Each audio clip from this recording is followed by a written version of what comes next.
நம்பிக்கை நாயகன் ஏபிஜே அப்துல் கலாம். தமிழை உயிராணிக்கூடிய அன்பு தமிழ் நெஞ்சங்கள் அனைவருக்கும் வணக்கம். இது உங்கள் ராவண பாசறை வலையொலி. அன்புக்குரியவர்களே, இந்தியாவின் குடியரசுத் தலைவராக இருந்த அப்துல் கலாம் அவர்களின் வாழ்க்கை வரலாறை பற்றி பார்ப்போம். 1931ஆம் ஆண்டு அக்டோபர் 15ஆம் தேதி தமிழ்நாட்டில் உள்ள ராமேஸ்வரத்தில் ஜெயினுலாப்தீன் ஆயிஷா தம்பதியினருக்கு மகனாக பிறந்தார் அப்துல் கலாம். ராமேஸ்வரத்தில் உள்ள அரசு தொடக்கப்பள்ளியில் தனது படிப்பை தொடங்கினார். குடும்ப வறுமை காரணமாக பள்ளி செல்வதற்கு முன்பாக அதிகாலையில் செய்தித்தாள்கள் விநியோகம் செய்து படித்து வந்தார் அப்துல் கலாம். பள்ளிப்படிப்பை முடித்த பின்னர் திருச்சியில் உள்ள செயின்ட் ஜோசப் கல்லூரியில் இயற்பியலில் இளங்கலை பட்டம் பெற்றார் அப்துல் கலாம். அதன் பிறகு 1955ஆம் ஆண்டு விண்வெளி பொறியியல் படிப்பை சென்னை MIT கல்லூரியில் படித்தார். பிறகு விஞ்ஞானியாக தன்னுடைய ஆராய்ச்சி வாழ்க்கையை தொடங்கினார்.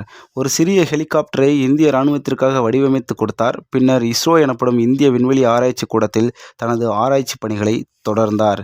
துணைக்கோள் ஏவுகணை குழுவில் SLV செயற்கைக்கோள் ஏவுதலில் முக்கிய பங்கு வகித்தார். 1980ஆம் ஆண்டு SLV-3 என்ற ராக்கெட்டை பயன்படுத்தி ரோஹிணி 1 என்ற துணைக்கோளை வெற்றிகரமாக விண்ணில் ஏவச் செய்தார். இது அவருக்கு மட்டுமல்லாமல் இந்தியாவிற்கே ஒரு மிகப்பெரிய சாதனையாக அமைந்தது.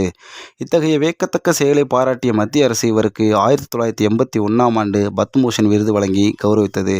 கனவு காணுங்கள், உறக்கத்தில் வருவது அல்ல, நம்மை உறங்க விடாமல் செய்வதே கனவு என்று சொல்லி குழந்தைகள், இளைஞர்கள், விஞ்ஞானிகள், பெரியவர்கள் என எல்லோரையும் தன் பக்கம் ஈர்த்தவர் அப்துல் கலாம். இவர் ஜூலை 25, 2002ஆம் ஆண்டு இந்தியாவின் 11வது குடியரசுத் தலைவராக பதவியேற்றார். அறிவியல் விஞ்ஞானி, குடியரசுத் தலைவர் என்று புகழ்பெற்ற நிலையில் இருந்தாலும் மிக எளிமையாக வாழ்ந்தார் அப்துல் கலாம். மாணவர்களையும் இளைஞர்களையும் தொடர்ந்து சந்தித்து நம்பிக்கை கொடுத்து வந்தார்.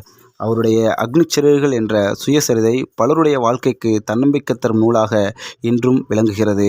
அவர் குடியரசுத் தலைவராக இருந்த காலத்தில் தனக்கு இயற்பியல் கற்றுக் கொடுத்த பேராசிரியர் சின்னத்துரையை திண்டுக்கல் பெஸ்கி இல்லத்தில் நேரில் சென்று சந்தித்தார். இது எல்லோருடைய கவனத்தையும் ஈர்த்தது ஒரு செயலாக அமைந்தது. மக்கள் ஜனாதிபதி என்று எல்லா மக்களாலும் அன்போடு அழைக்கப்பட்டார் அப்துல் கலாம். இயற்கை மீது தீராத ஆர்வம் கொண்டிருந்தார். இயற்கையை காத்திட அனைவரும் முன்வர வேண்டும் என்று, மரக்கன்றுகளை நட வேண்டும் என்று தனது உரைகளிலும் எழுத்துகளிலும் வலியுறுத்தி சொன்னார் அப்துல் கலாம். அந்த வழியில் கலாம் பசுமை திட்டம் என்று இன்றும் பலராலும் செயல்படுத்தப்பட்டு வருகிறது. 2015ஆம் ஆண்டு ஜூலை 27ஆம் தேதி ஷில்லாங் பகுதியில் மாணவர்கள் மத்தியில் உரையாடி கொண்டிருந்த போது மாரடைப்பு ஏற்பட்டு உயிரிழந்தார் அப்துல் கலாம். அப்துல் கலாம் அனைவருக்கும் எடுத்துக்காட்டாக வாழ்ந்தவர். கல்வியை மட்டுமே நம்பி கடின உழைப்பால் உயர்ந்தவர். நாமும் கனவை கண்டுபிடித்து விடாமுயற்சியுடன் தொடர்ந்து செயல்பட்டால் எதையும் சாதிக்கலாம் என்பதை கலாமின் வாழ்க்கை நமக்கு கற்றுத்தருகிறது. கனவு காணுங்கள், வாழ்க்கை தரம் உயர. கனவு காணுங்கள், வாழ்வில் வெற்றி பெற. நன்றி, வணக்கம்.